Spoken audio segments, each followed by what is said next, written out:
Good morning, everybody. Welcome to Zoe's Treasures. My name's Tracy, and I am with my husband. Well, kind of with my husband. He is still in Pennsylvania. That's where we live. I am still in Nashville.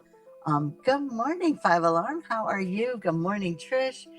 Hello, everybody. Happy Monday. Um, as I was saying, I am still in Nashville. I am going home today. I cannot wait to go home. I am so freaking exhausted. I am so tired. I can't even believe I'm awake at the moment. We got in from the cheer competition at like 1 o'clock last night. Forgotten Memories. Good morning. So, if I don't make a lot of sense, one, I haven't had coffee. Thumpy, good morning. I have not had coffee yet. We are going to go on a field trip at 6:30 as soon as they put the coffee out, so I can get my coffee. And I only got a few hours sleep again. So it seems like every time I do a morning show, I only get a few hours sleep. Teresa, hello, good morning. It's just the cheer comps are crazy. It is over now, though. It was a crazy weekend. I don't know if any of you have been to the Gaylord in Nashville. Gorgeous property, really beautiful convention center hotel. Good morning, Sabaloo. But it is humongous, and there was a ton of walking, which I'm not against a ton of walking, but so many people. Good morning, Daisy Lane, Carolina. Oh, it is beautiful. Yeah, the Gaylord in Nashville is an absolutely just stunning property. Any of the Gaylord properties, if you get a chance to go, the atriums and like the whole like middle pieces, like the areas where I don't know, they have like restaurants and stuff, like the middle of the hotel, are just stunning. Good morning, Aaron. How are you? And the only thing is, there was like 5,000, literally like 5,000 cheerleaders there. It is just so crowded. And I try to go and find a quiet spot and hide most of the time because it's a lot of hurry up and wait thing to visit when I'm here. Oh, is it your favorite thing to visit? It's a beautiful property. You're up early. I know. I'm up early too. Too early for me. Normally, okay, this show is at 7, right? Most of you on the East Coast is 7 o'clock. It is 6 o'clock for me, so it's an hour earlier. I know some of you it's 6 o'clock too, but that's still a little bit earlier than what I'm used to doing my morning shows. Anyways, cheer comp went good. She's on two cheer teams. One of them came in second, the other came in first, grand champion. So that was great. They go home with a jacket. Those of you familiar with cheer know that when you get grand champion, you get a jacket to wear. So she's very excited. She'll be wearing that home today. So that was a good cheer outcome, a good cheer weekend. That was that. I did a show yesterday. I don't know how many of you caught that, but I was on Battle of the Best yesterday. I've been talking about it, and let me tell you what an experience Battle of the Best was. I've done this. I've done Battle of the Best like 7 or 8 times. I don't know. I don't know the exact number, somewhere in there. And I never go into it expecting to win. I just don't. I think I bring the best item I can bring, and I never think I'm going to win. I did not win yesterday. However, for almost the whole day, I was like it started at noon. And I was on at 12:30, so I was like the fifth or sixth person that went on out of 60 people, 60 sellers total. And my item sold for a lot of money, so almost the whole day I was in the lead. And so all the way leading up until the very end show at like 4:45 was the last show. I Up until about 4:10, 4:05, I was thinking that I was going to win, which I was very surprised about. And I never, like, again, I don't go into it thinking I'm going to win, but my item sold high enough. And so the whole day I'm like watching, and I'm getting more and more excited. And I'm like, oh my gosh, and it's like building up and building up. And then at like 4:05, 4:10, I forget the lady's name, but a jewelry seller came on and sold a watch and blew me out of the water. And so I came in second, not first. And I was really disappointed because, like you get there and you're like the whole day. Like at first I thought, oh, I'm not going to win. It's okay. But then once you think you're going to win and then you don't win, then it becomes even more disappointing. So I didn't win, but she won fair and square. She came with an amazing item. It was a gold and silver, sterling silver watch. So she came with an amazing item, and she won fair and square. So I've got to give her all the credit in the world for doing that. I was disappointed though. Second is Bad Say Blue. I am sorry. Second, and this is just kind of like the cheerleading comp, and this is what made me think of it. My daughter's, she's on two teams. One got second, one got first. And you know what? In life, there is a huge difference between first and second. And I know we say, oh, second and third isn't bad. No, it's great. Second out of 60 people. Hey, that's pretty freaking amazing. And I'm super proud, super happy of what happened, but it's not first. It's so close. You're just not quite there yet. And when I, was thinking about this last night, and I was thinking about my daughter's cheer teams, she got one first, one second. Well, first goes home with, when they announce the grand champion winner, confetti falls down from the, on top of the stage, falls on their heads. They jump up and down. They get this jacket. They go into a special winner's circle and get special photos. And it's a big deal for first. And the second place girls are just sitting there like, okay. So, you used to cheer, yes. So there is a big difference, but, sportsmanship and all of that good stuff. And like I said, it was exciting. I have been in the lead in Battle of the Best for like 10 minutes before, and I enjoyed that 10 minutes, and I will relish in any time that I can be in the lead. And this time it was most of the day, and it was pretty exciting. It was a fun show. And I don't know how many people put an emoji in if you kind of like saw bits or pieces, not of just me, but of anybody on the train yesterday. The stuff people brought was absolutely amazing. Like I was blown away by the level of stuff. I know it's Battle of the Best and it's supposed to be the good stuff, but there was some really cool stuff. I got a purse, I got a bag. I'm going to give it to my daughter for her birthday. She's not even up this early, so I know she's not watching. Not my 15-year-old. I have a grown daughter, so I'm going to get that for her birthday. But it was good. That was Battle of the Best. So hope you guys caught some of it. It is on the last Sunday of every month. And if you are a seller and you are interested in being on Battle of the Best, I know CG Boomerang Echo is continually looking for not like new sellers, like brand new to selling, but new people new to the train. This is when I wish I would bring back the ability to, that would be cool if we can rewatch it. Now, did we multicast ours to YouTube? Yeah, so ours is on YouTube, so you can watch ours, but unless other people did it on YouTube, it's going to be hard to see. I will put, CG always does a little compilation video for Instagram or for any social media. So I'm going to post that to my Instagram today, and it gives you clips of every single person. So you get like a good idea of all 60 people. It's like a really quick, minute long compilation video. So that's going on my Instagram today. If you want to see a compilation, just go check that out sometime today. I'm flying home today, so I don't know when I'm going to be posting on social media, but I will get there eventually. All right. Next big thing to talk about. This is a big one. I was supposed to announce this on Friday, so we're going to finally get to announce it today. Let me go ahead really quick and let me start a giveaway. The giveaway is for CEO affirmation card and a vintage postcard. That will be all of our giveaways today. And let's talk about the CEO challenge that's coming up in April. I am super excited. I get to announce the sellers this morning.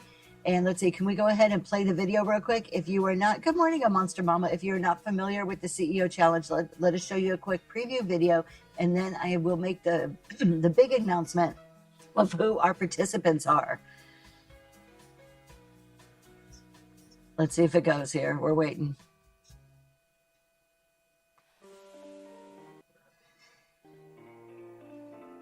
Oh.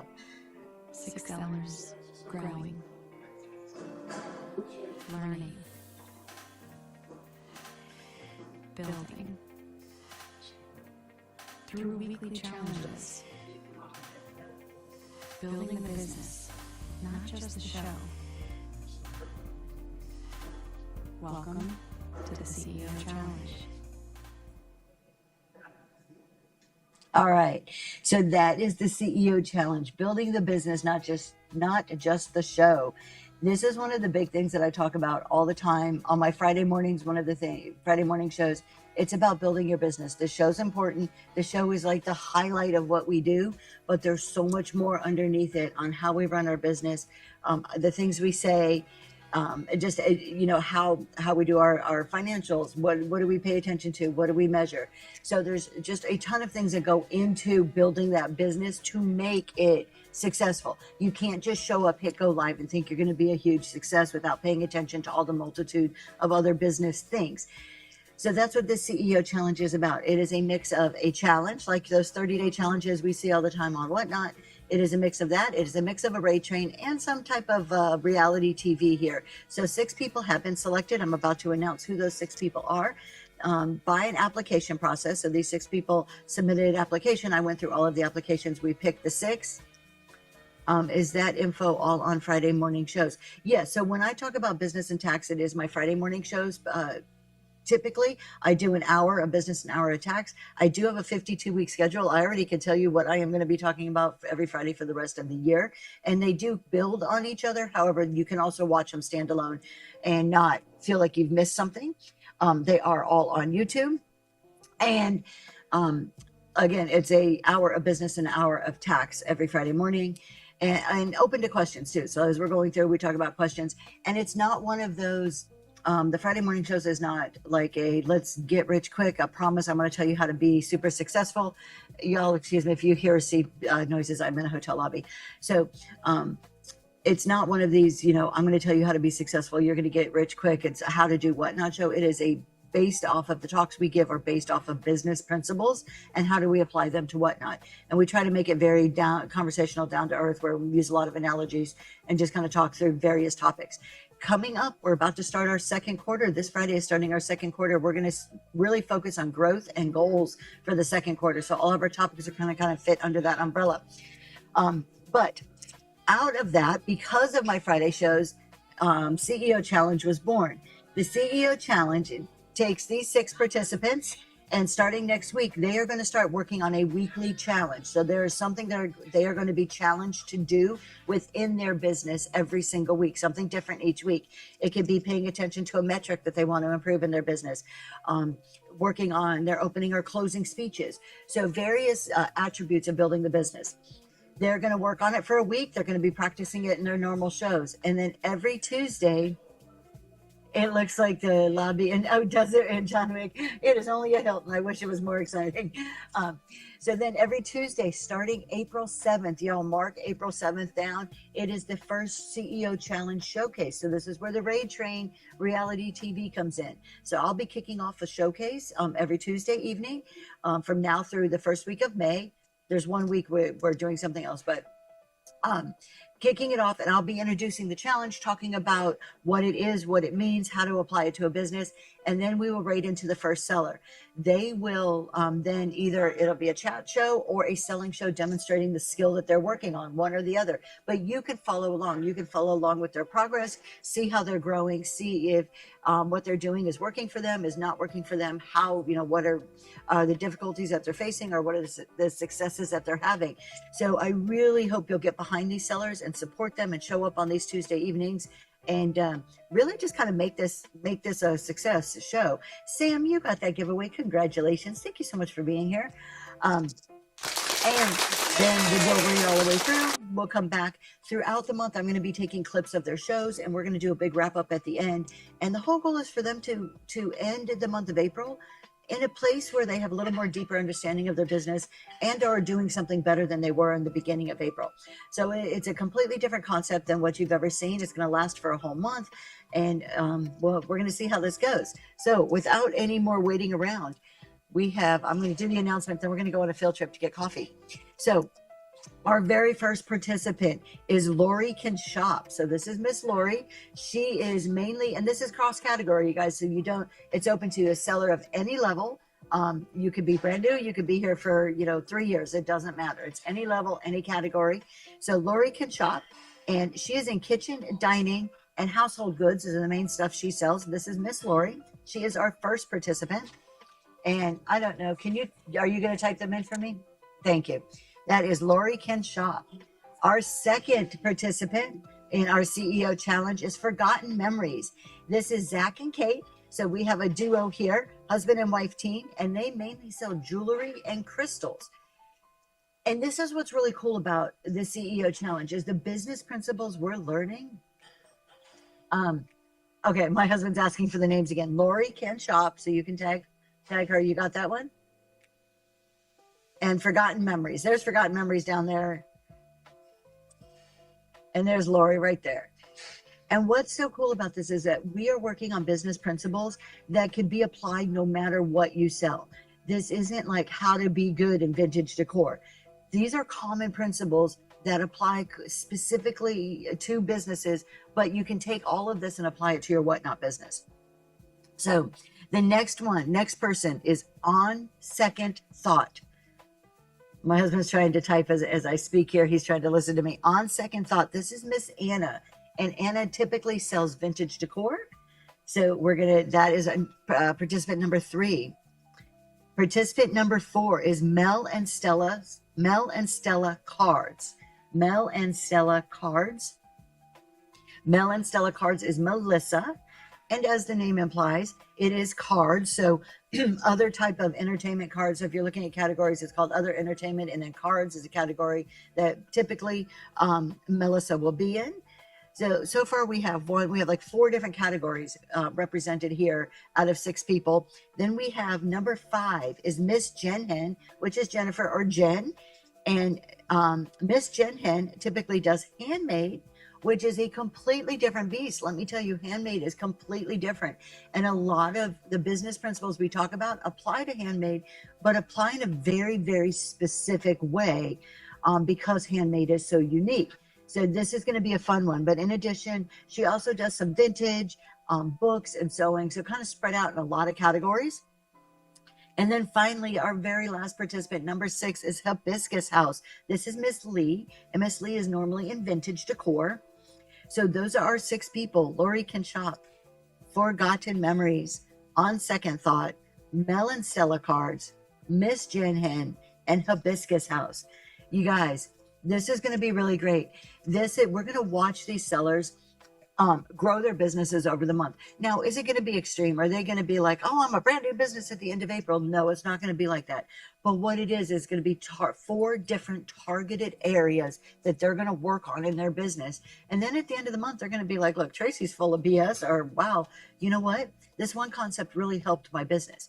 Because when we talk about business concepts, I'm super excited to watch a progression of them too, Hyperfixated Mama. Because when we're talking about like the businesses, it's not instant success. Business, it doesn't work overnight. Like these are things that you have to apply. And it's little by little by little that you're applying these, and the habits kind of accumulate and they grow and they turn into something that's like, wow, I didn't see that coming. And that's how it really works. So in addition, the other cool part about this is in addition to those 6 participants, we are going to be releasing for you to download if you want to follow along at home. If you want to do this in your business and you're not one of these 6 people, you can still apply the same concepts. So the applications were available on CG Boomerang Echo's website, which is boomerangecho.com. That's the applications. But hopefully by Wednesday, we will have week 1 posted for you there. And there's going to be a download every single week outlining the challenge, the polish picker. I came in second, the polish picker. I was close. So I thought I was going to win all day long. And just the last minute, somebody came in and they just brought a fire item and blew me out of the water. So yeah, it was still a great day. So you're going to be able to do this in your business at home too. So if you want to follow along, you can follow along without being a participant. It's going to be the same concept. I just modified the challenges a little bit down just a bit. So you can follow along if you want to, starting on Wednesday. I'll talk about it again Wednesday just to make sure that everything is posted, that you can download it. But there'll be a weekly download with the weekly challenge information for everybody who is watching and wants to do it also. If you want to be a participant next time, if you're watching and you're like, this is really cool, you can DM me. I'll put you on a list. And when we release it next time, you'll be on that list to be one of the first people notified. So that is our CEO challenge. I am super excited about it. I cannot wait to kick it off. One of the cool benefits of this is I typically don't do coaching or consulting, but the participants do get, we set up a private show once a week. So the 6 participants will get to meet, if they can attend the private show, for a coaching session to talk about the challenge, talk about whatever they're working on that week. They can ask questions and we can kind of guide them through in more specifics of their business and ways that challenge may apply specifically to their business. So that's one of the benefits of being a participant, is that you get that kind of like that coaching or that consulting as part of it. And you get access to a few more like information before other people get it and things that I'm putting out. So that's that. That's what's going on. I am super excited about it. April 7th, you guys, all the shows are already in my are listed in my shows. The participants will get their shows up soon. I am working on schedules because every Tuesday it's not going to be the same order. We're going to switch people around and try to take into consideration any personal commitments they have also. So I need to talk to them first before we can put up all the schedules. So that's what's happening. All right, y'all, this is seller support selling. We're going to run another. No, we're not. My husband's already running a giveaway. Look at that. He is on top of it. All right, we have 2 minutes on that giveaway. Let me take a look. There's some stuff in the auction tab. I actually have some brand new things up. So it was hold on, it was very hard not to telecommunicate. Oh, was it Forgotten Memories? I know. I was watching a couple of people, different shows, and they were like hinting towards it. And I was so excited every time I heard somebody mentioning it. So it's going to be so much fun. It's going to be different, and you know what's going to happen? It's going to be successful, and then people will copy it, because that's what happens on Whatnot. The minute you do something that works out or is fun, or people are enjoying it in any way, it will get copied. It's not a trademark thing. So expect to see other types of challenges popping up like this, because maybe not at the beginning, but I would definitely assume by the end of April, beginning of May, when people start seeing what's going on, there will be duplicate kind of copycat things of this, which I'm fine with. I am fine if people copy it. Then and that's usually what happens. Even it is a form of flattery. Even the raid train. So I work on a raid train with CG Boomerang Echo. It's called the Big Kahunas. We've only done it 2 months now, and it's already being copied. Like the aspect, like how people get scored and all of that is being copied, and that's okay.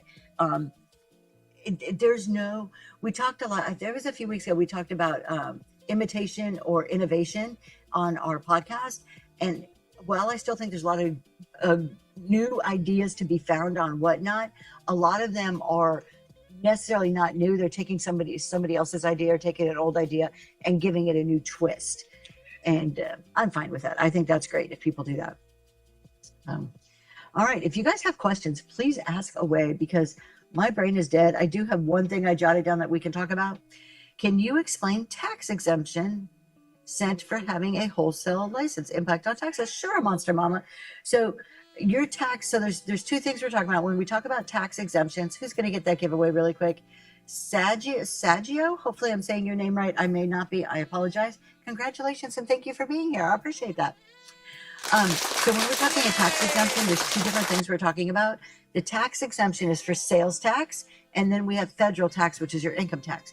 So your sales tax exemption allows you not to pay sales tax on the items that you're purchasing to resale. So ultimately what it does is it pushes the sales tax to the end buyer, which saves you some money in the meantime. You as a reseller with a sales tax exempt certificate or a resale certificate on Whatnot, that just means when you're buying at your auctions or your antique stores, in these places, you don't have to pay the sales tax on it. Some states require you to file like quarterly reports for your sales tax, and that's individual per state. So if you have a sales tax resale certificate, you need to check with your state, make sure you know what your state regulations or laws are, and if there's anything you need to file. However, on Whatnot, they handle all sales tax, so there's nothing we need to do. It's mainly for our purchases that we're worried about. PA does not make you file quarterly returns if you're exempt. So they do not. Now, if you are selling in other places besides a platform that handles it for you, so if you're doing craft fairs or like flea markets where you're supposed to be collecting the taxes, then yes, you do need to file and remit those taxes. Usually on a quarterly basis is usually what it is. Depending on the dollar amount and the state, there could be more frequent filing is required. So again, you have to check back with the state. But if you're not doing flea markets or craft fairs or anything like that, and you just got a resale certificate so that you don't pay taxes, Whatnot handles the rest of it. You don't have to worry about it. And then that has nothing at all to do with your federal tax. So your federal tax is completely separate, doesn't affect you on your tax return for federal tax. I hope that answered your question. And if you don't have one, I've always been kind of on the fence of like, well, I guess it's up to you if you really want it. Can I use my son for it? I'm not sure what you're asking. Oh, a social security number. You can. I don't remember if they probably did need my social security number when I signed up. Yeah, you probably can. I have a resale certificate, and I don't have an EIN. So you probably can. I'm just trying to think if they even asked for it. They must have. They probably did ask for it. So yeah, you can use your Social Security, at least in PA. I don't know about other states. Other states may be different, but you usually can just use your social instead of an EIN. Now, if they require an EIN, they're easy to get. An EIN is an employer identification number that is given through the IRS. So that is a federal ID number. It is like a Social Security number for your business, is all that is. And you get that through the IRS. As a sole proprietor, you can get an EIN if you want one. There's really no reason to have one unless it's required for something with wholesale. Yes, Thumpy, any reseller can get a tax exempt. And an EIN is usually not required. Like it's not beneficial unless you are forming a separate legal entity, you're hiring employees, or if there's some requirement through a bank or vendor that requires you to do it and you need it for some type of purpose. I have yet to have a need for an EIN in what I'm doing on Whatnot. Just haven't had that come up. I don't have employees yet. I don't have a reason to have one. So you don't necessarily need it. Like again, you only need an EIN. So that's an employer identification number, basically a Social Security number for your business under certain circumstances. You're hiring employees because you don't want to put your Social Security number on their W-2, right? So you need an EIN. You need another number to identify yourself. If you want to shop wholesale, some wholesale places like to have an EIN, some don't care. If you're super picky about using your Social Security number for things, you may want to get an EIN. If you're really kind of like, no, I don't want to use my Social Security number, because as a sole proprietor, your Social Security number is what's tied to your business. So you could have that EIN number to kind of replace that. I just haven't seen a need for it for me. Oh, that's what you were going to ask. Okay. Yes. So some people, though, they have been, had stolen identities in the past, and are more sensitive, or just are like, look, I just don't like giving it out. And that's fine. In those cases, get an EIN. It's a whole separate number just for the business. And you don't have to be a legal entity. You don't have to be an LLC or an S Corp or a corporation. You can get an EIN just as a sole proprietor. But then your resale, again, that the EIN is IRS. That's a federal number. Resale certificate, so you're not paying sales tax on your purchases, that is state level. So you go to your state for that. Two completely different things. They get mixed up a lot, but they're really two separate things. Yep, just go to the state website. You should be able to find it there. Sometimes it takes a little digging, but it's usually not that hard. Most of the state websites are pretty advanced. They've come pretty far. Last night I was looking to make a tax payment for Q1, and they asked for my EIN. And you should have just been able to put your Social Security number in there. Were you on the IRS website going through like their e-file type system? It's a resale certificate necessary for Whatnot. It's not necessary, no. All the resale certificate allows you to do is, you as a reseller, you don't pay sales tax on the items that you're going to resell. So when I go to the antique market or the antique store, they have that on file for me and just don't charge me the sales tax. So is it even necessary? They should have just let you put your social in, Aaron, for your quarterly taxes, because your quarterly estimated taxes are tied to your Social Security number, not a business. Yeah, give it a try. Let me know if you want to reach out to me, DM me. I know resellers that are tax exempt on Whatnot but don't have an EIN. Yeah, you don't have to have an EIN to be tax exempt. Not at all. Does it work in other states when you travel? It does, except that you need to have, well, no, because you're exempt. Let me think about this, because I have not even tried it. You're exempt from, yes, you're still paying their tax. You're not exempt from their sales tax. Let me see. Well, no, maybe you can, because, no, yes, you can. But here's the thing. When you're traveling, make sure you travel with a paper copy, because different stores have different requirements. Some stores, like some antique malls, will be like, oh yeah, just give me the number, fill out this form, and they have you fill out a form. Other ones are more particular, and they say they actually want a copy of your certificate. So I have a copy of it on my phone. Like I took a picture of it. As long as you have your paper, it works. There you go. Grammy G is, yep. So we're on the same wavelength. Yeah. So yeah, just make sure you have have your paper copy with you when you're traveling. Even in your own state, some of them are super picky and actually want the paper copy. Some stores can care less. So it's all, there's requirements. And I think what happens is it's just like on Whatnot, when a store gets burned by something happens, somebody breaks a rule, then they start cracking down on the way they want to implement things. That's life, right? So I think certain stores are just more strict about it than others. So guess I have my project for today. Get it done. You can't, and you don't have to have one. You want to think when it makes sense for you. So what I would suggest is, like, when I first started, I didn't have one when I first started because I wasn't, while I had a plan in my head, I wasn't totally sure how far I would go with this. The first year was kind of this, you know what, if this gets to a point I don't like it, I'm going to stop. Like, it was this, we're going to try this out. We're going to try to grow. We're going to, and I had the whole business plan, but I wasn't as, I don't want to say committed, but it was always kind of in the back of my mind, like, I'm working full time. I got a family. I don't know if this is really going to be okay for me. So I didn't really invest in like a tax exempt and do all of this other stuff at the very beginning. But you've got to look back and look at the amount of inventory you purchased last year. We all should be tracking our inventory. You should know how much inventory did you purchase for resale last year.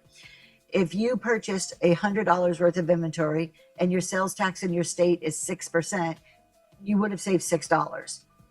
So is it worth it? Did you purchase $1,000 to save $60? So you want to look back at the amount of inventory that you purchased and how much that sales tax would have been on that inventory. That's the amount of money you would have saved. It is a good way to increase your margins a little bit. So when you think about it, when you buy something for your inventory, the cost of goods for that, what moves into as an asset, is the cost of the item, the sales tax, the cost of shipping, and the cost of any improvements to that item. Well, if you take sales tax out of that equation, it may not be a lot. It may be 5 to 7%, but that's 5 to 7% that you could add to your profit versus having paid somebody else in taxes, right? But if you're not buying a lot, and you also got to balance out, look at your state requirements.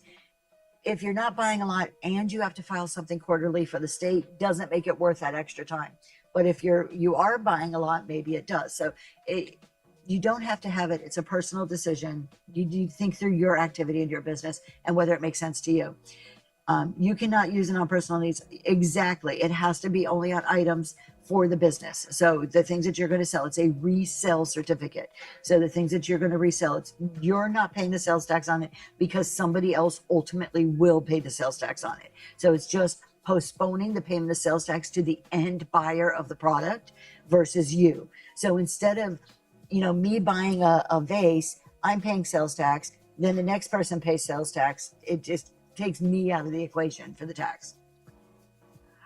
Some business supplies qualify. Now you need to really look at what your state, look at the regulations of your state. Some business supplies do qualify for that. Yes.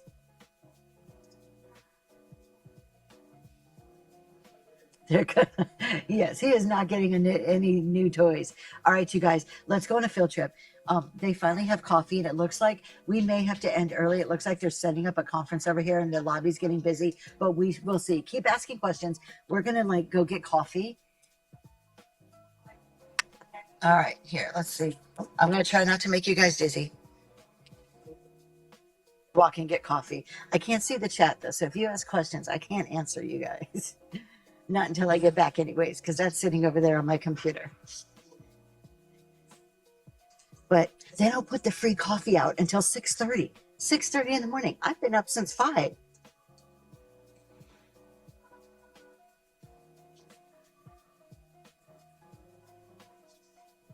All right. I don't know what to talk about while I'm getting coffee. So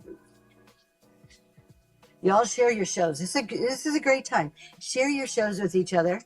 And I'm going to get coffee. You're just going to have to stare at me for a second, stare at the ceiling while I grab some coffee.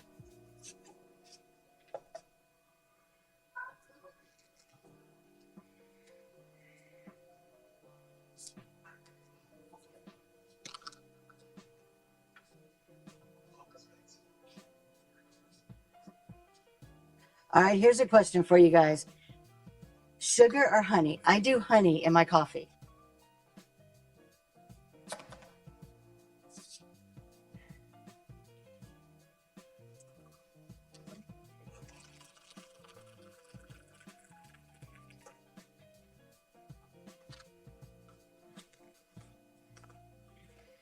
So my last work trip, I was bougie and got room service. But since I'm working down in the lobby today, we're not going to do that.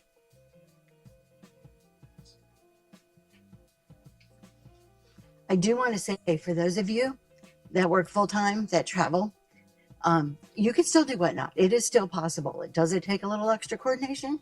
Absolutely. But just don't think because you work 9 to 5 that you can't do this, or because you travel. I'm Monster Mama. Congratulations.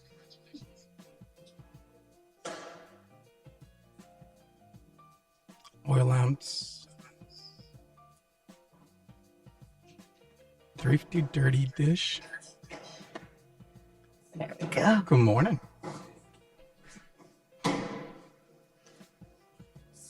Oh, you make I your know, own right? vanilla creamer? She's just selfish. She didn't bring coffee for everybody. I'm sorry, just me today. So you make your own vanilla creamer. That sounds so good. I want to know how you make vanilla creamer.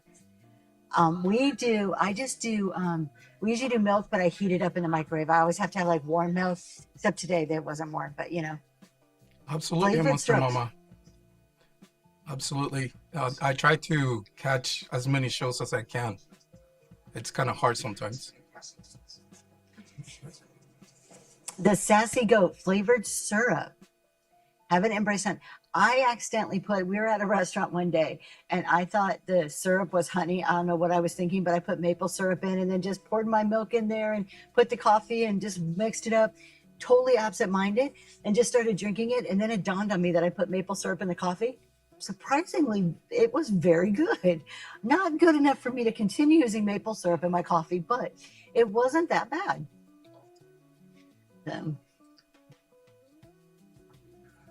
I love discounts.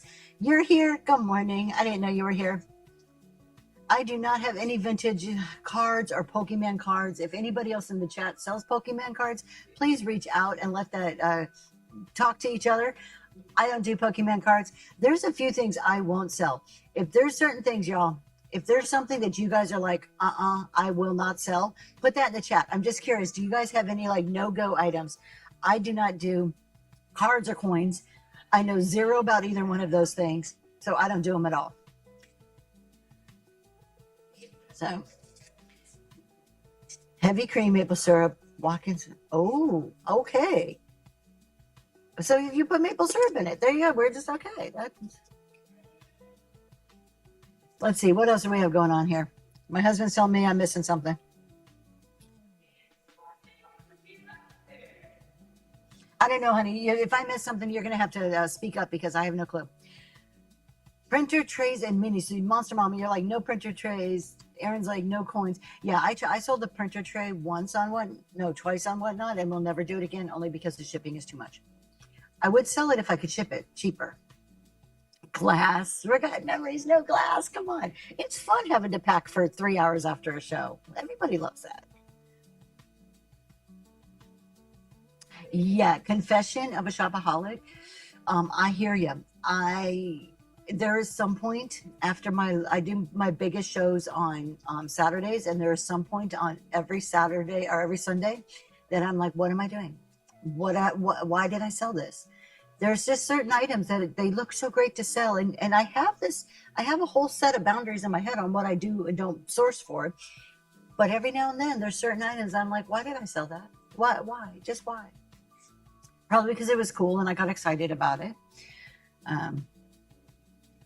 No, 3 hours for just a few things. Now, typically, let me know what you guys do. I'm going to do another giveaway here. Let's see. My husband's having issues on his side being able to run them. So there we go. Another giveaway. I usually for shipping, I spend 2 to 3 hours shipping for every hour of the show, sometimes more. So if I do an hour and a half show, I usually have about 4 to 6 hours of shipping, depending on what it is. Like Glowy Glass takes me longer than Primitives, because Primitives has a lot of wood and metals. I had no clue how much packing time and storage space I'd be dealing with for. Absolutely.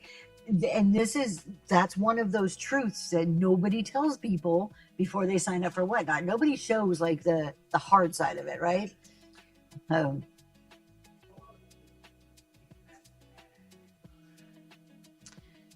What did Daisy Lane say? No scanning shows. Oh, I agree with you.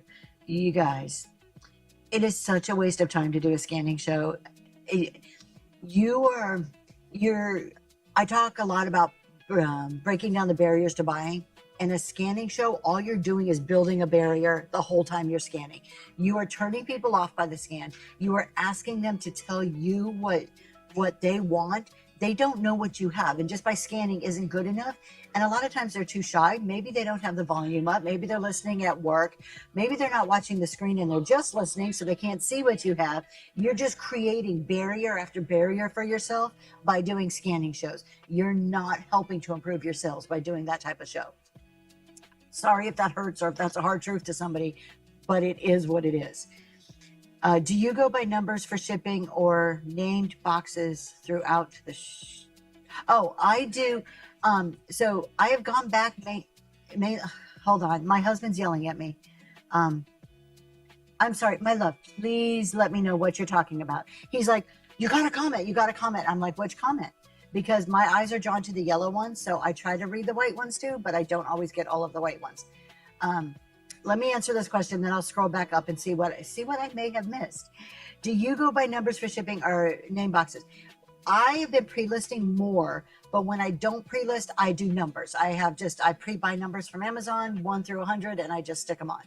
Or I have blank little round tags that I write numbers on. That's what works for me. Let me go up and see what I'm missing. Your husband does your shipping? Oh, so sweet. No Frankenstein items for me right now. Grammy, no Frankenstein. Just like Frankenstein, like the monster Frankenstein? Or am I missing something? Is that a certain type of item? I don't know.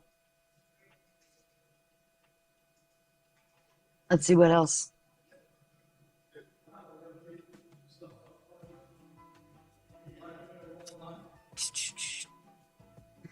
Plus, they're not selling any. They're not, when people are doing those scan shows. So scanning works good on some jewelry or mini shows, but not great on others. I'm still not a fan of scanning.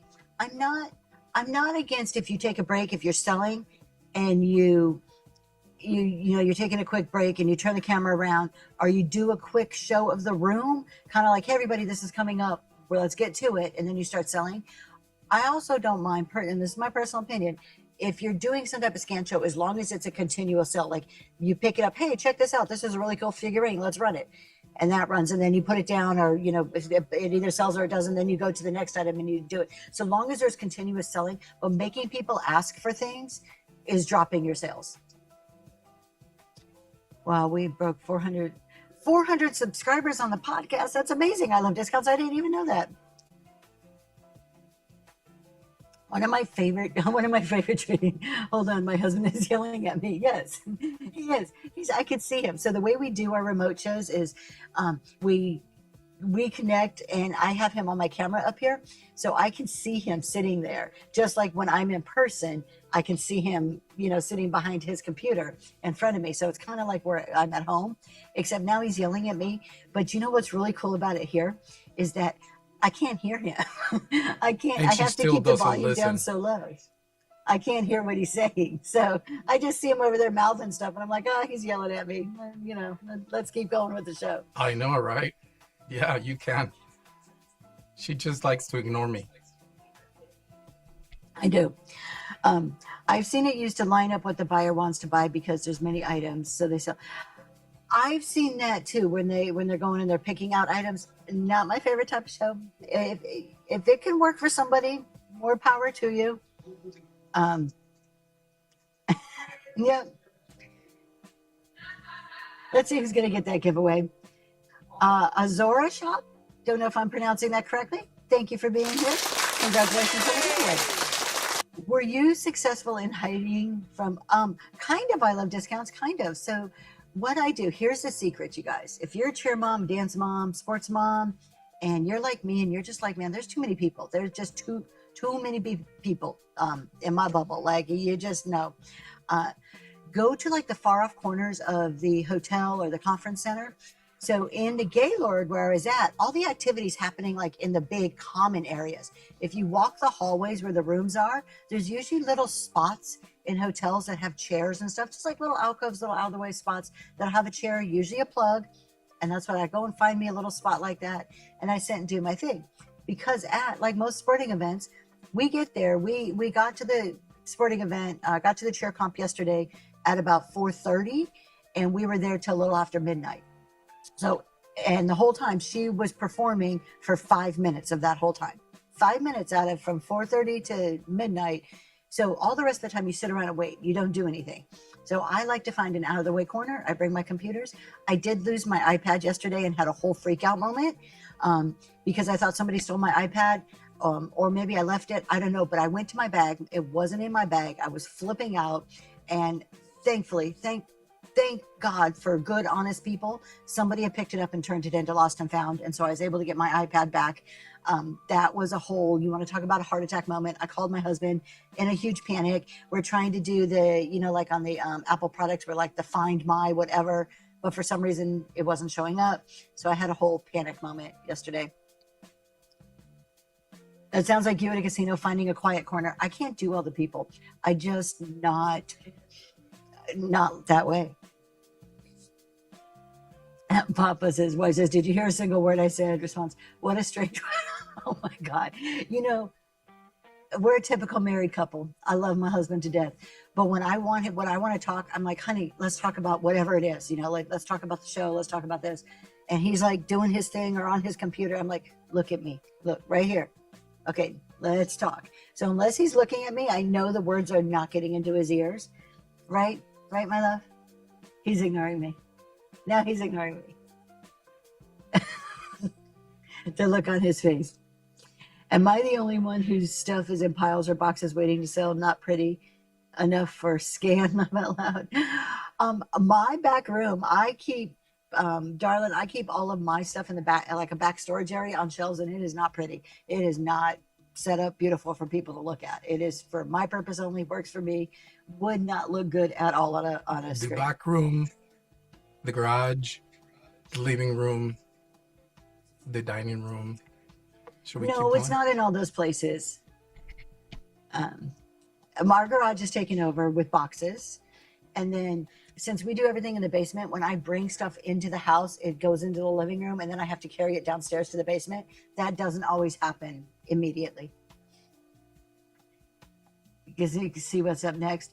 See, now we talked about this. I do not like the mess. When I'm going to like antique stores and stuff, I do not like picking. I am not a picker. I want it displayed beautifully and I'm waiting and I'm willing to pay money to have it displayed to me.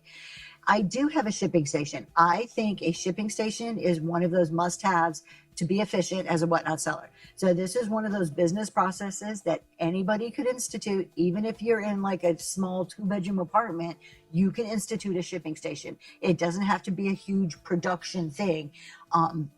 But mine's a kitchen table. Here's the thing with the shipping station is having all of your supplies in one place. It becomes efficient. If you go to pack and then you got to go over here to get your printer and then go to your garage to get your box and then go somewhere else to get your tape, that's completely inefficient. It's going to take you 10 times longer than you need to take to pack. You're a princess. I am a princess thrifter. Yes, I am. I like that term. But you have to, by having it all together in one place, it's going to save you so much time. It's going to be so much more efficient. My shipping station is a folding table I got at Walmart. It's in the unfinished portion of my basement. I have all of my boxes right there. It's usually kind of a messy area. I mean, it's not pristine and perfect, but it's all right there. Everything is within 2 or 3 feet that I can just turn and grab in order to ship. If you have a closet, you can turn, if you're in an apartment or a small home, you can empty out a closet, like a linen closet, and use a linen type closet as a shipping station. So there's ways you may have to be creative with the space that you have to have a shipping station, but it is almost, it would be one of those things I would say within the first couple of months is a vital thing to make sure you set up.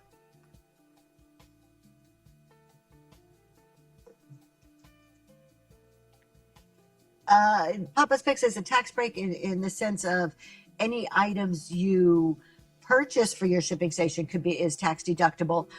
If it is a area that is used solely and or primarily and exclusively for the use of your business, it could count towards your home office deduction. So yes, it could benefit you on taxes in those two manners.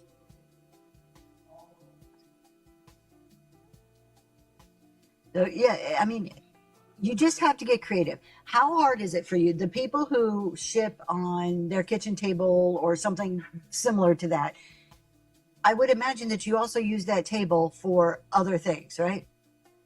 That you use it to eat or to do other types of activities, right? So every time you want to ship, you got to get supplies out, you got to set it up. And then when you're done, you got to put them away. Doesn't that kind of make you, I don't know if it would make me totally dread shipping. I would be like, I don't want to go get everything out to ship. Oh, now I got to put it away. It would sit there. I would never put it away. That's just me. That's how my personality is. And I know, my husband's like, hey, not everybody has a space. Don't, be careful what you say. And I agree with that. Space can be very tight. We are very fortunate that I have some unused basement space that I can dedicate to this. However, again, a linen closet, a corner of a bedroom, a corner somewhere that you can dedicate that you don't constantly have to take the supplies out and put them away, that they are set up and they're right there, is going to make your shipping so much easier. And shipping. Some people love it. Other people are like, okay, it's necessary evil, right? It's going to make it better.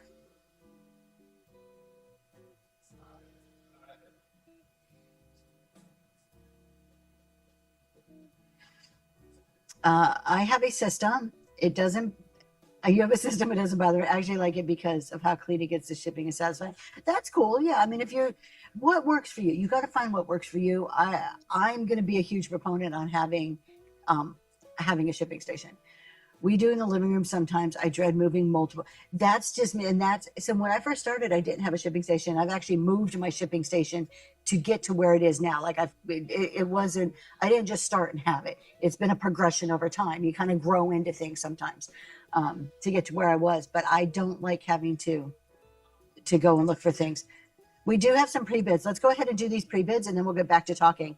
We do limit. Okay, let's do some pre-bids. I see those. I hate to keep people waiting for very long. Good morning, the sassy vintage chick. All right, first up is these Homco butterflies. So we're going to switch. Oh, there we go. Look at him. He's on top of it. Good job, honey.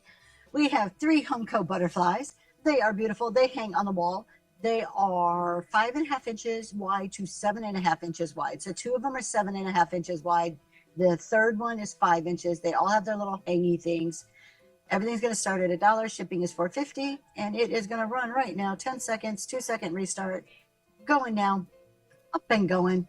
I Love Discount says, I have a shipping station and a mobile ship station for traveling. Ooh, you're fancy.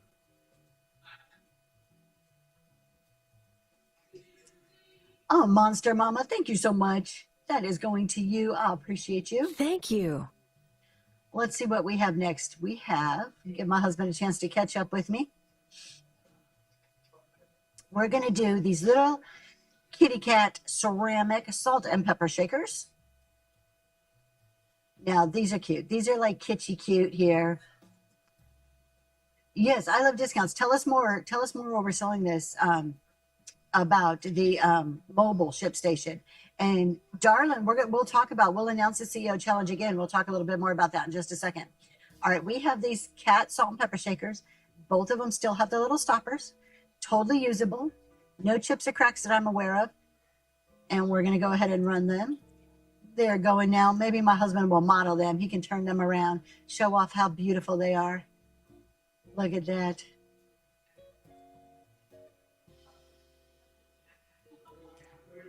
Grammy G, those are going to you. Congratulations. Thank you. Now, this next item, this is a little trinket box. This is my favorite because I love the little birds on this one. And I actually realized after I took the picture, I had the lid on like backwards. So yeah, so the pretty part is supposed to go there in the front. And you've got these porcelain birds. And I don't know if you can hold those up to the camera a little bit and show how pretty they are. Yeah, maybe he can show them. Thank you. There you go.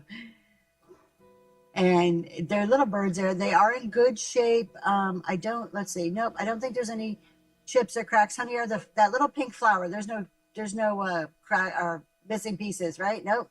No missing petals. It is leptin. We have a little leptin mark on the bottom, in really great shape, and that's going to run right now. That is up and going. It is 3.5 inches tall, so from the very bottom there to the top of that bird. Porcelain, super delicate, super beautiful. You like a dynamic. Southern Charm, thank you so much. That's going to you. You like us griping at each other first thing in the morning? Thank you. He is really handy. Yes, he is. All right. Our last item that has a pre-bid on it is this beautiful red vase. So we have a gorgeous red vase that somebody hand painted these 2 little butterflies on there. How sweet is that? Now the back side of that is just plain glass. So if you don't like butterflies, but who doesn't love butterflies? Come on. You can put candle, you can put tea light in there, you can make it a planter. You can put some flowers in there. We're going to go ahead and run it. It stands 4 inches tall. And it is running right now.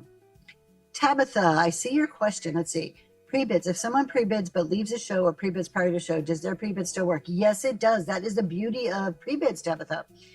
Thumpy, that's going to you. Thank you so much. All right. That is all of our pre-bids for at the moment. So we'll go back to talking.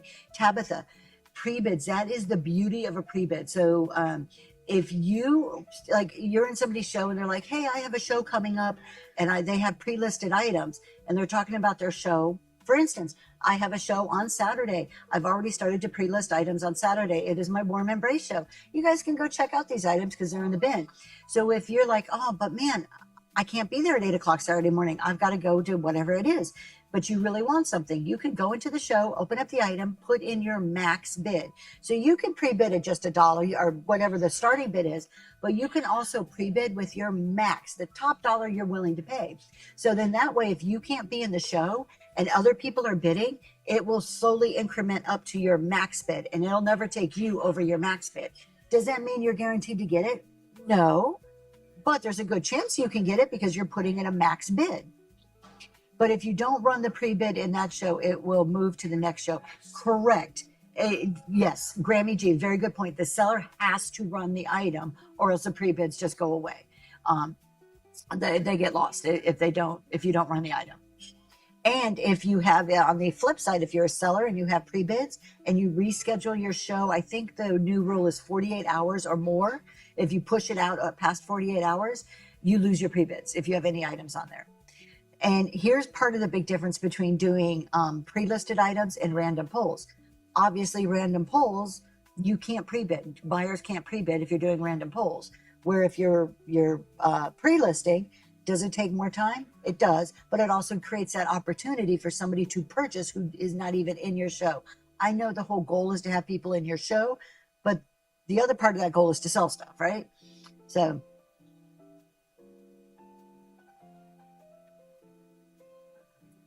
I Love Discounts has a mobile shipping station, and now I'm jealous. I didn't know you had one. If I missed anybody's question, please put it back in the chat. I'm not trying to ignore you. I just missed it. An honest mistake. So let me run another giveaway here. All right. I said somebody asked about the CEO challenge. If you were not in here earlier, I'm going to talk about CEO challenge again. Let's see. We have a question first, and then I'll get back to that.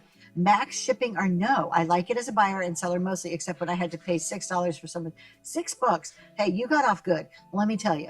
I am a huge proponent of max shipping. Actually, I'm even more of a proponent of free shipping. However, I don't think as a brand new seller, anybody should just jump into it.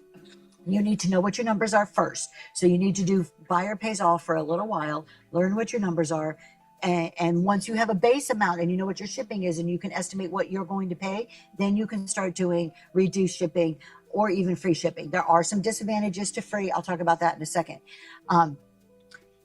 For reduced shipping, you can control that cost, okay? As a seller, you have the ability to have some control on the cost. I have a list of questions I'll be sending you. Send them to me. Yeah, absolutely. Go ahead, Thumpy. Love to get them.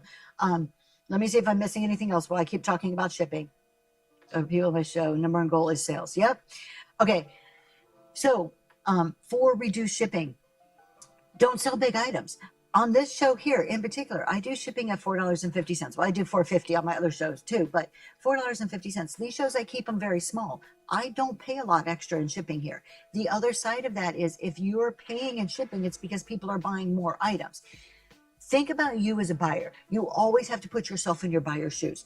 If you see two shows that are otherwise equal shows, they're both entertaining, they both sell the vintage decor that you like, you know, they both are good sellers. Okay. So all other variables being about the same. One has you pay all shipping, the other has reduced shipping. I can almost guarantee you 9 out of 10 times people are going to go into the reduced shipping. Why are you going to pay more? Why do people don't choose to pay more money to pay more money? Now they may go and do the buyer pays all shipping if it's a super collectible item, something they really want for their personal collection. When you're buying for personal, you're more willing to pay up than when you're buying for resale. Or if they really love the seller, they really want to support the seller. But let's take those out and just say they're just two, you know, equal sellers. Reduced shipping reduces the barrier to buying and helps bring people in. It also gives well, just like if they buyer pays all, but having that fill the box mentality, that's what you lose with free shipping. Free shipping is even greater than reduced shipping, but you're going to lose that fill the box mentality, and you get a lot of one purchases. Free shipping is definitely not for new sellers. Absolutely not. Forgotten Memories, 100% agree. Forgotten Memories, are you still doing free shipping Fridays? Free shipping is wonderful. My sales went through the roof. I had the highest profit, net profit months, bottom line, highest net profit months when I was doing free shipping. I was also paying 38% of my profit in shipping. Still, I was making more money than I had ever made when I was doing free shipping. So free shipping works. It will get people in your room. It'll get people to buy more. However, you're going to get a whole bunch more of one-time purchases, which if you have lower end items, lower value items, you have a $5 item and it's a one purchase.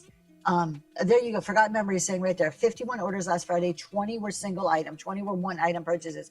That is the biggest hurdle to try to overcome. I could never overcome that hurdle.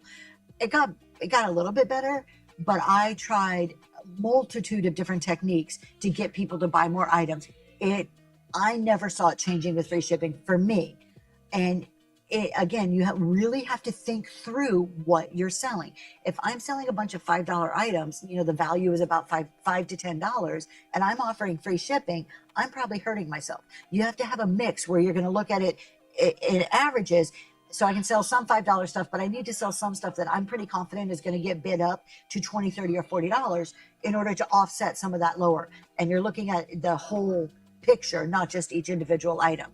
So you have to really think through everything you're offering. The relevance of max shipping for weight of items, is it price or is price the factor? Does that make sense? Hold on, I'm trying to figure out your question. The relevance of max shipping for weight of items. I don't know what you're asking. Rephrase that. Maybe I'll understand. I like how I Love Discounts does it. $3.99 shipping is smart, reduces a single item buyers. It does, yeah. And that's part of the reason I do $4.50 shipping. Basically, by setting my weights to 8 to 11 ounces, $4.50 pretty much makes it you buy one item and then shipping becomes free. If not free, the second item is usually less than $1 in shipping, so it reduces that mental barrier to buying. Tanya, you got that giveaway. Congratulations. Is the price or weight of items that make it balance out for the free or max shipping? Is it the price or weight of items? It's both. It's a combination of both. So just offering reduced or free shipping is going to encourage people to buy more. It just does. It's also going to bring more people in your room. Therefore, the number of items sold goes up. The bids should go up. So price is part of it. And then the weight is the other part. You have to be if you don't want to pay a lot of out of pocket, then you need to either make sure things are fitting in a flat rate box.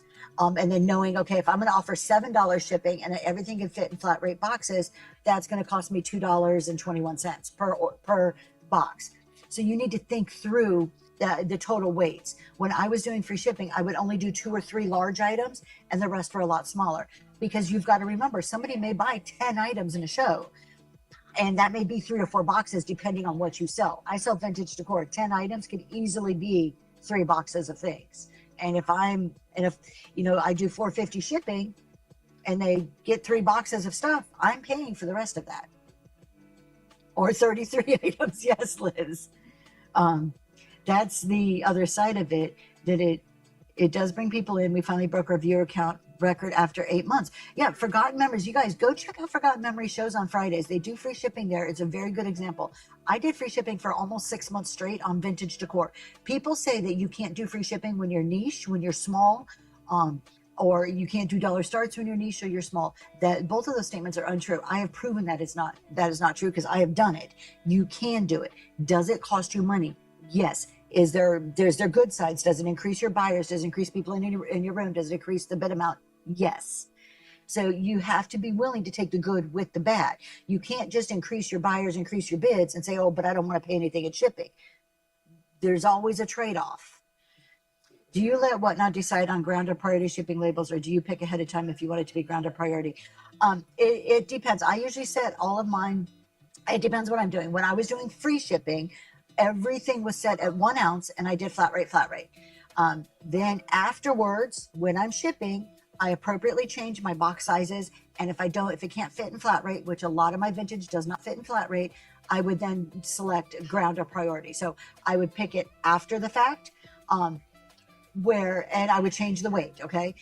For now, when I do $4.50 shipping, everything gets set at 8 ounces, 8 to 11 ounces, unless it's lower. I try to do the lower weight. If it's a piece of ephemera, it's not going to be 11 ounces. I'll put it down at the 1 to 3. And then pretty much I let Whatnot do its thing, except for when the flat rate, I'll toggle that off. Let's see. It looks like we have another pre-bid. We're going to do these items here. Okay, so I Love Discounts is talking to Southern Charm. Cool. You'll answer that. Flat rate is the box that you actually pay for to buy, or with the free priority box. Confessions. No, flat rate boxes and priority boxes you can get for free from USPS.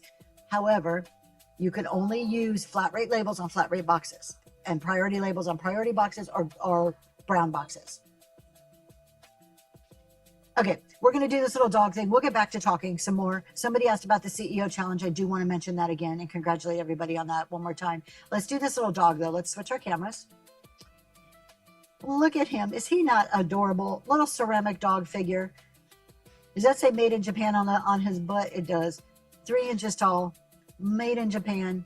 Is that ceramic or porcelain? Can you tell? I thought it was ceramic, but I'm not there to feel it. What does it feel like? He's saying no clue. I think it's ceramic. We're going to run it. It's up and going. Little blue and white dog figure with a stamp on its behind.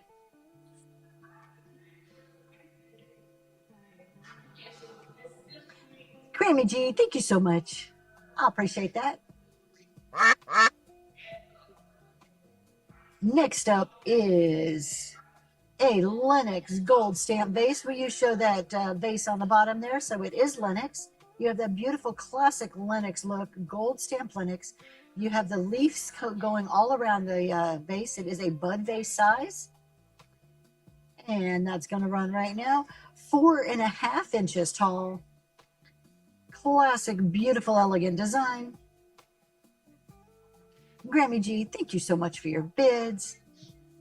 And that is going home to you. Congratulations. Thank you. Last up is a hand-blown amber glass vase. I don't think you need to use this for a vase, though. You could probably use it to put like little things in. It would look really cool at a coffee station to put your spoons in. It is a pretty one. It is hand-blown. It has a Ponto mark on the bottom. And that ring around the top is like an applied ring. Hat pins. That would be perfect for hat pins. Love that idea. He makes a pretty good Vanna White, doesn't he? And that is up and running right now. No chips or cracks. This one's really pretty. I love discounts. The cool part about this, Grammy G, thank you so much. That is heading to you. Thank the cool you. part about this is that she's in Tennessee and the products are in Pennsylvania. So that's the cool part. All right. I'm going to run. I just ran the last giveaway. So that's up and going. It is starting to get loud down here. There is a conference, so we're going to do this giveaway, then probably go raid somebody. Oh, darling, thank you so much. You guys can hang out. Just keep coming back, darling. What time do you leave today? I leave as soon as I'm done with this show. I'm going to go upstairs and wake up the girl child and get her moving. And we're going to go to the airport. So I am leaving in just a few hours. I don't fly out till 3, but I have no idea what TSA is going to be like. And I'm not going to risk it. So we're just going to get there early and hang out at the airport till our flight leaves. So while this giveaway is going, somebody asked what the CEO challenge was.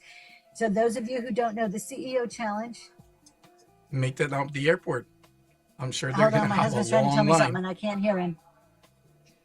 I love discounts. Meet them at the airport.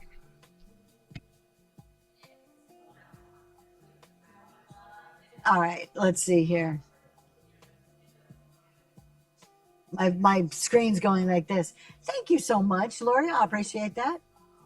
Oh, you're off work today? Oh, too bad. Yeah, I wish I could see you. Next time.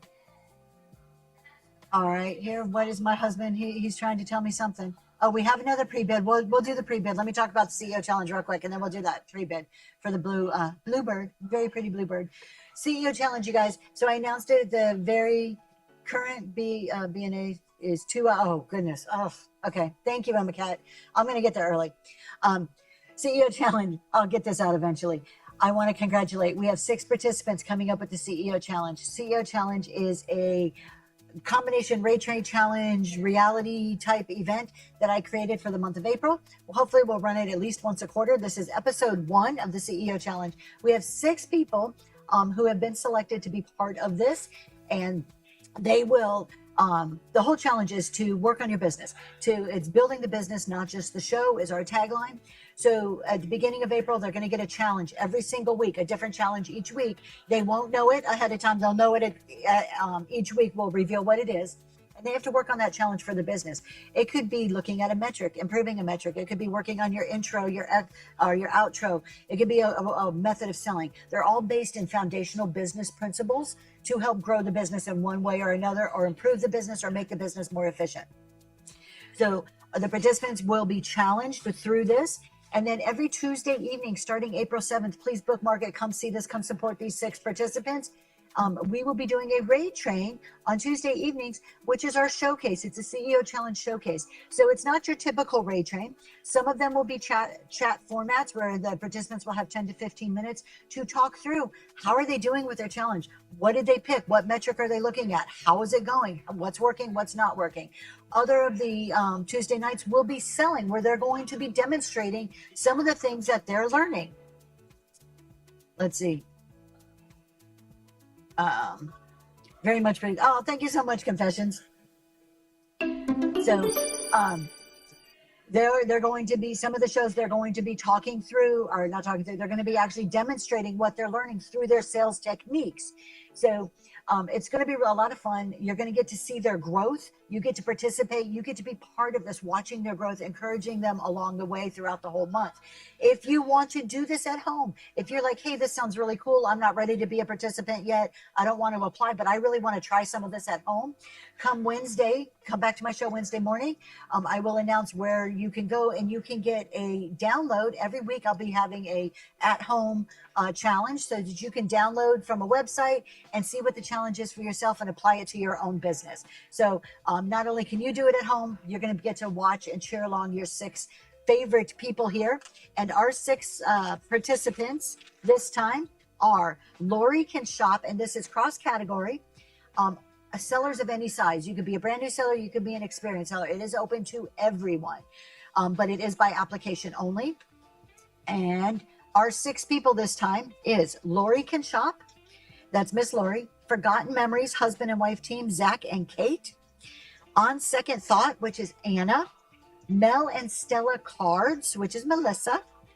Miss Jen Hen, which is Jennifer or Jen. And Hibiscus House, which is Lee. So some of them are already in there. If I just called your name, please do put some emojis in the chat. Let people know who you are so they can easily click and follow you. Their shows are not scheduled yet because I have not given them the schedule. We are working on it. So let's see who got that giveaway. I love discounts. Congratulations. for hanging out with me this morning. And Hibiscus House. All right, my husband's trying to type those in as we speak here. You guys, these are some brave people, okay? I mean, I'm not going to embarrass them. We're not.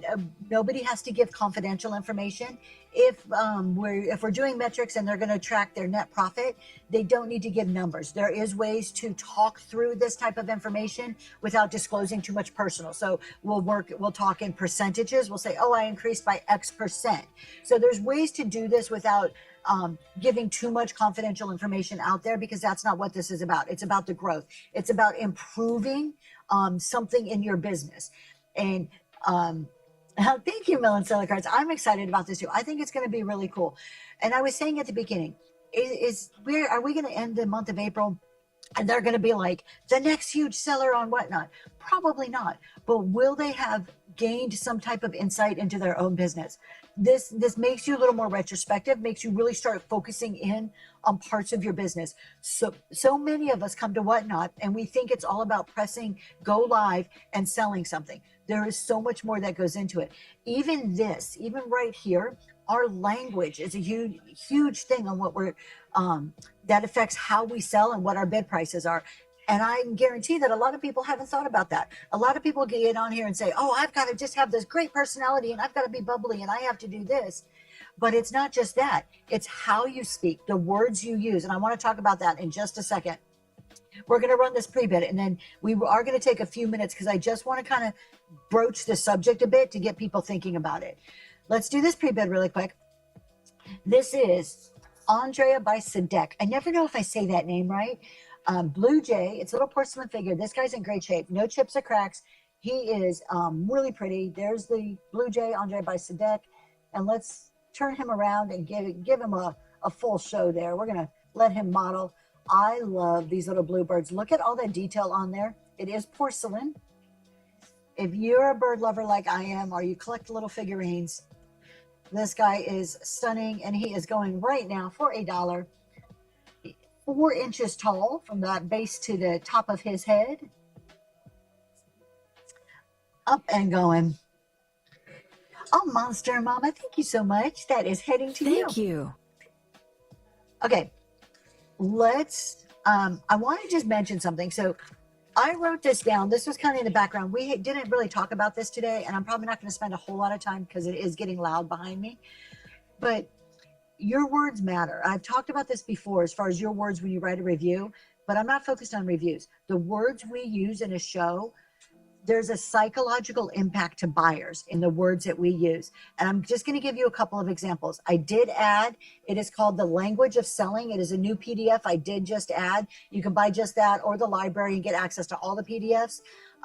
But I want to give you a few of the human algorithm, absolutely. And your buyers aren't just buying the product. They're buying you. They're buying feelings, okay? It's how you make them feel. What's going on in their heads when they're in your show totally affects how they're bidding, what they're buying, and how much they're spending. And if we want to be really good sellers, we need to understand the behind the scenes part of that. We can't just hold this up and say, I got this really good cup of coffee, you're going to love it, and expect it to go for a lot of money. But if I tell you this coffee came from some remote part of Mexico that you have never been to, it is so hard to get, and I start to paint a story, tell a story, paint this picture, it starts to increase the value of that item, right?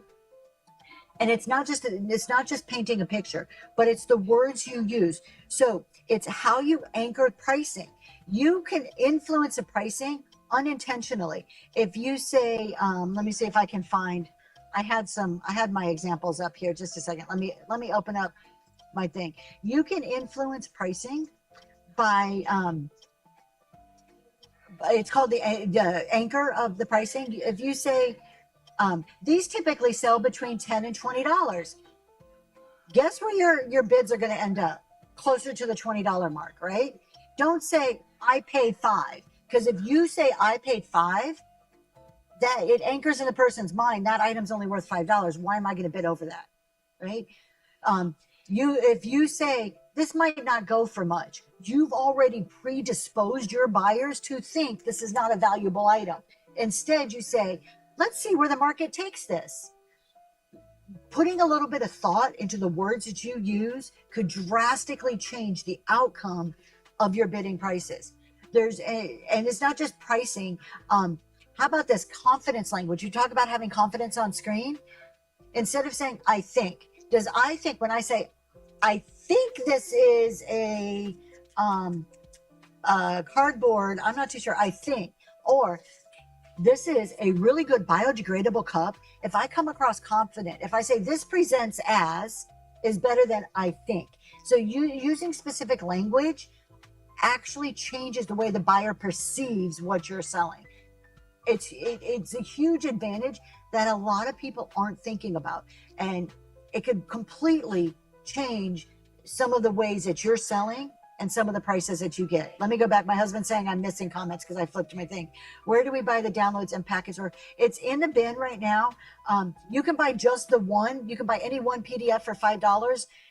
It is, I'm pretty sure I put it in there. I did. You got to flip down. Sorry, it got buried down there. But it's called Live Seller PDF and Excel files. I need to, oh yeah, there's 29 in there. And if you click on that, there's a list and you can pick one at a time. Or you can buy the whole library. You get access to everything, all the PDFs and anything future that I put in there. So either one, 2 different price points to make it affordable for wherever you're at. Also, don't shame your customers into buying. It'll come. I'm just here to sell. At least you should do is buy a sticker. Exactly. We want to evoke good, trustworthy, just the feelings in our buyers of the warm and fuzzies. We want to give them warm and fuzzy feelings. We don't want to downgrade everything. We don't want to say, I'm not sure if anybody's going to want this. Well, of course, if you say, I'm not sure if anybody's going to want that, then who in the heck is going to want that, right? Let's see. Don't say no pressure, take your time. You know what no pressure, take your time does? Absolutely, you just sliced off any urgency and FOMO right there. Gone. You've just cut your buyer base in half by saying, no pressure, take your time. We think we're being nice. We think we're by saying no pressure, take your time, that we're being nice. What we've done is just reduced all the FOMO out of the room. FOMO helps you sell. So it's good to have a little FOMO in there. It's good to create scarcity and urgency in your buyers. The customer is going to leave and never come back. Yeah. You say that all the time. Here's 4 words that we don't want to use. And look, I am guilty of this too. I have been working on, I'll pick 1 or 2 phrases and try to work on that. Because if you try to do everything at once, it's hard. Thank you for your purchase from the bin. On the other side, bid. Yeah, we don't want to do that. We don't like bid. I can't stand that. That's not necessarily as bad. You don't want to say, this is damaged. If you're a buyer, when you hear the words, this is damaged, does that make you want to spend more money? Or does that make you go, wait, no, right? Thank you so much, Lori. That was so sweet of you. I appreciate that. Yeah, swipe. I don't like swipe. We don't want to say worn out. Instead of worn out, we can say, this is well loved. This is broken in. Broken in, well loved sounds better than worn out. There are negative connotations to words. Clearance is another one. I just cringe anytime I see a show title that says clearance. Clearance to me is back room, back corner, cheap. I am nervous about going live again because sometimes I get stuck without knowing what to run and no one in the show, or I don't know what to do. Confessions, have a plan before you go in. It's as simple as that. Have your show flow. Know what you're going to do before you go in. Pick a certain number of items and have a plan that you're going to run 20 items and you're going to show all 20 2 times, no matter who's in the room. And you keep talking like there's 100 people in that room and you keep showing and running items. And then you don't worry about it. You don't worry about what they ask for. You don't worry about who's there. And the people will come. They will show up. Is it going to happen your first show? Maybe, maybe not. It will happen though. You have a plan and you stick to it. And then it takes that out completely. What about vintage condition? That's a great, it's in vintage condition. It's been pre-loved. Okay, it's lived a life. I say that all the time. This is lived a life. What do you do when there's a blank space? Imagine this story is a good tale. Hold on. Honey, are you talking to me? Because I can't hear you. I have somebody's vacuuming behind me. I don't know if you guys can hear this, but I can't hear. Okay, what do you do when there's blank space, no one in there? You act like there's 100 people in the room. You keep going. Because somebody can come in incognito and you don't even know they're there. You keep going. If there's 100 people in, don't wait. Don't be like, okay, I'm not going to do anything, and then somebody comes in and you're like, oh, you're here. That would make me go, oh, goodness gracious, what did I walk into? You run the show like you have all the people in the world. Okay. And if somebody comes in, oh, hi, Bob, welcome in. And you keep going. Okay. A raid can come in at any minute. Oh, is it quiet for you? Good. Thank you. Because the vacuuming is very distracting to me. But I can't tell them to stop. I mean, I don't own the place. You've seen that. And then the other thing people do that's really not good is, this isn't so much about language, is, oh, okay, well, there's 3 of you here. We'll start to run stuff when we get a few more people. What am I, chopped liver? I'm not good enough for you to run stuff for me? No. If there's one person in your room, you're running stuff. You're treating them like they're a huge audience. You're still doing the show. You're still putting on the performance, no matter how many people are sitting in the seats in the theater, right? It does. It only takes one person to buy. That's such a good point. Yep, you sold to one person for 45 minutes straight. We tend to think that we need a bunch of people in our room to do something, and we don't. Small shows are good shows. They could be amazing shows. Just keep going. And it is, look, I'm not saying it's easy. Talking, when you see that number, particularly when you're new, just cover that number up. A lot of times I don't even look at the number, and it's after the show. I ask my husband, how were we with numbers? Because if I'm monitoring it, it gets in my head. If I'm doing a chat show and I see the numbers go down or up or down, I start to get anxious. I'm either like, oh, if the numbers go up, I'm like, I better say something really smart and entertaining. Or if the numbers go down, I'm like, uh-oh, I'm not being smart or entertaining enough, right? I can't look at the numbers. I've got to come to do what I came to do and leave it at that. That 1 of 3 could buy eggs. They could. You never know who's in your room or what they're there to buy. Yeah, cover that number up if you need to. I've gotten to a point now where I just don't look at it as much. I mean, after a while, you can start to train yourself not to look at it.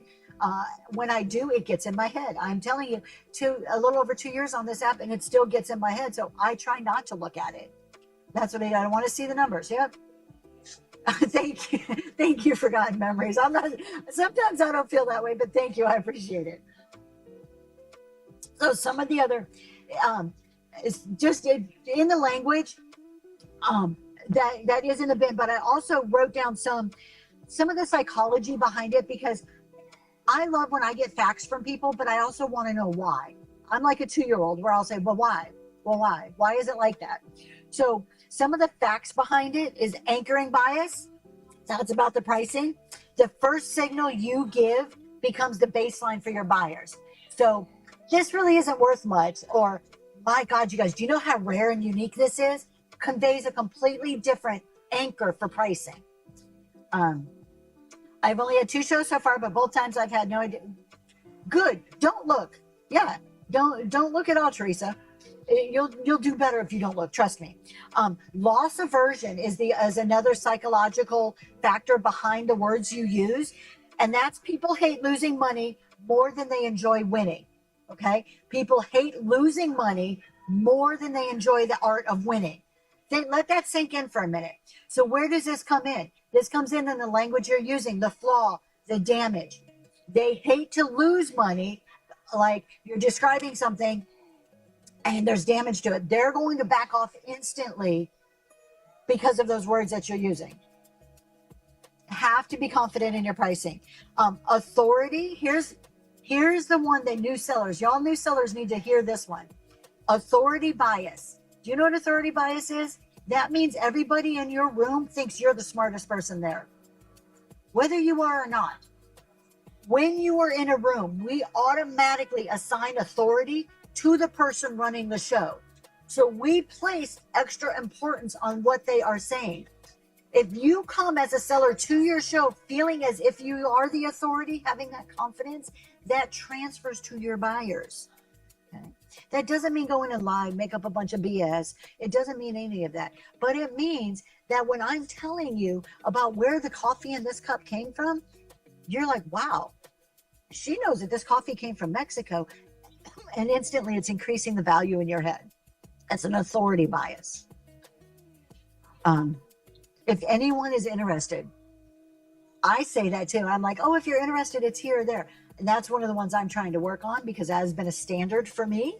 And it's not a good one. I actually have that. Let me flip over to my list here and see if I can tell you if anyone's interested. I think I wrote that down. Okay, urgent for, so if anyone's interested is counteracting our drive to action, our call to action, our urgency language. We're removing that FOMO, that urgency language. So live selling is momentum, and you don't want to slow that momentum down.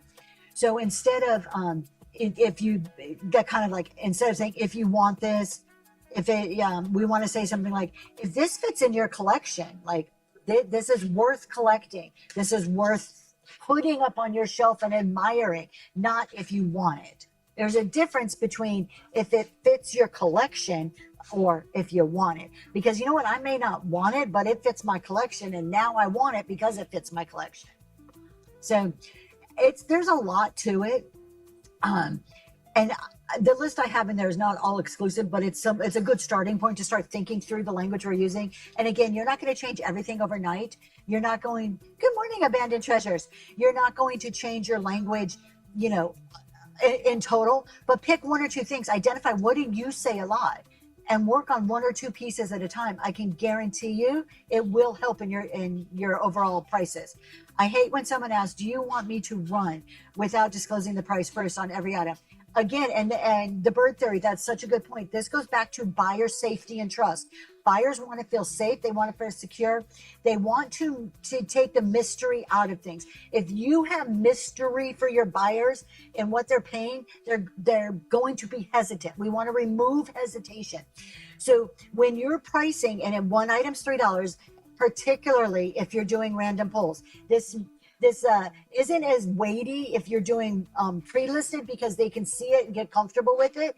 But if you're doing random polls and one item's $5 and then it's $3 and then it's $10, buyers are going to back off.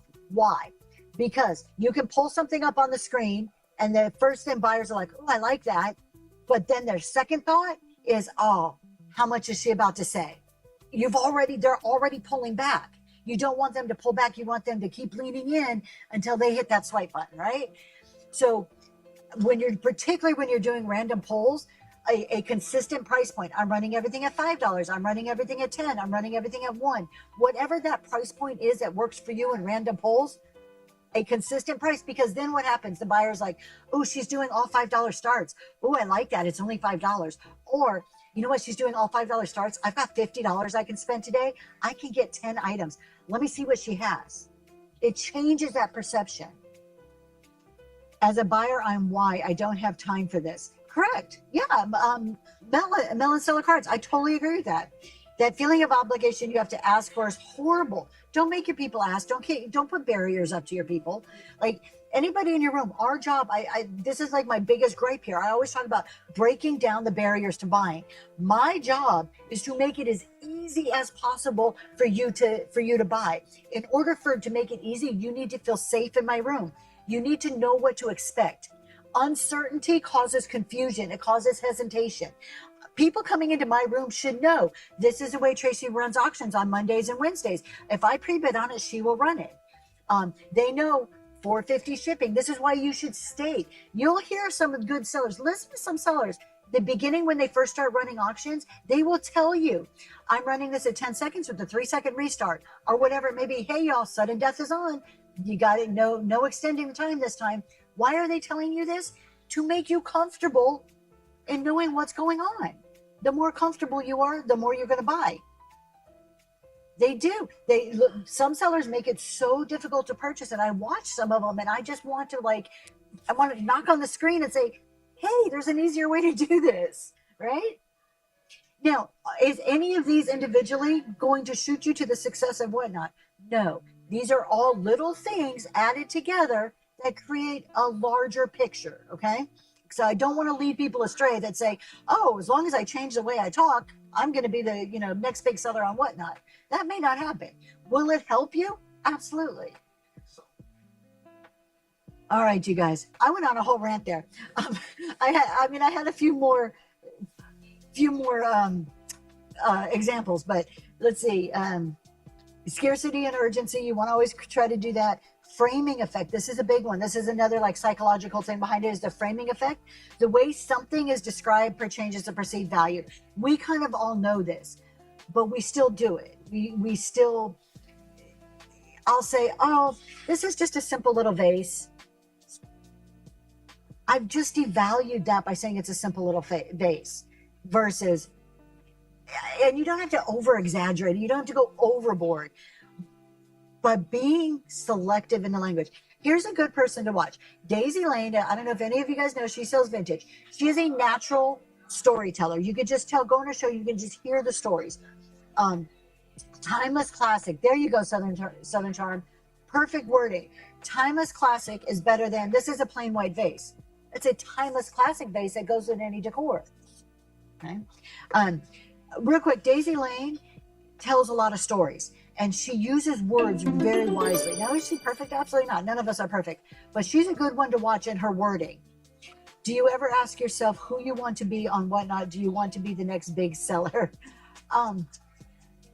So yes, I know a seller like that, scanning and then mystery priced, and then they made me feel bad about hanging out in the room and not wanting to buy. Exactly. Some people just don't understand it. Darling, thank you so much. I appreciate you being here. That was very sweet of you.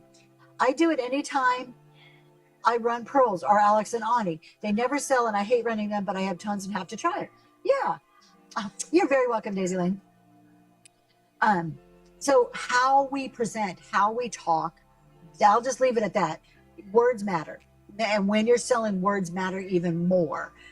So think about a few of them. And how you can change it to have a positive spin. If you were a buyer, how do those words make you feel? And it can be very difficult. Again, pick one or two. Just is one of mine. I use just all the time. Just diminishes value. It's just this. And this can be different between men and women. Women tend to use diminutive words more than men do. Women will over explain, and but it's just this. It's just. Take just out of your vocabulary and be confident in your presentation. I don't understand making people, and I say all the time. I'm working on it. I don't understand making people feel bad. Exactly. Unless you're going to that restaurant where insulting you at the table is part of their whole theme and you go there for that, you don't go to be insulted. You don't go to feel bad. You go to get warm and fuzzies. The more warm and fuzzies we create in our buyer, the more they're going to buy. Are in our supporters, the more they're going to buy. That's your word too. I know, I do it. I've been trying to focus on it. Keep in mind, the more you focus on something, the more you're going to hear yourself doing it, and it's going to drive you crazy. But you can improve it over time if you're trying. It is something. All of these things are things that can be improved upon. No. Mine is I love you.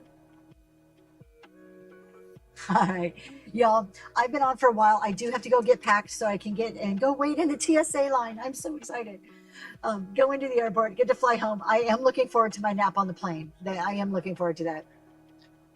Are you awake? Have heard sellers say, you know what? If a seller has to ask their room if they're awake, the seller is doing something very wrong. The seller is not being, there are many tools, many ways to encourage engagement. And if the seller has to ask if you're awake, that is totally on them and their fault. All right, we are going to go. They're not running the room well. Exactly. Make sure to embarrass. Oh, yes, of course. I try to embarrass her any chance I get. That is like the whole thing. The thing is, my kid, my 15-year-old is probably the goofiest child ever, and almost nothing embarrasses her, and she'll turn it around, and then I'm the one who's blushing and like, oh my God, why did I start that? That's usually what happens. With that, we're going to go. Have a great week, everybody. I will be back Wednesday morning. We will see you then.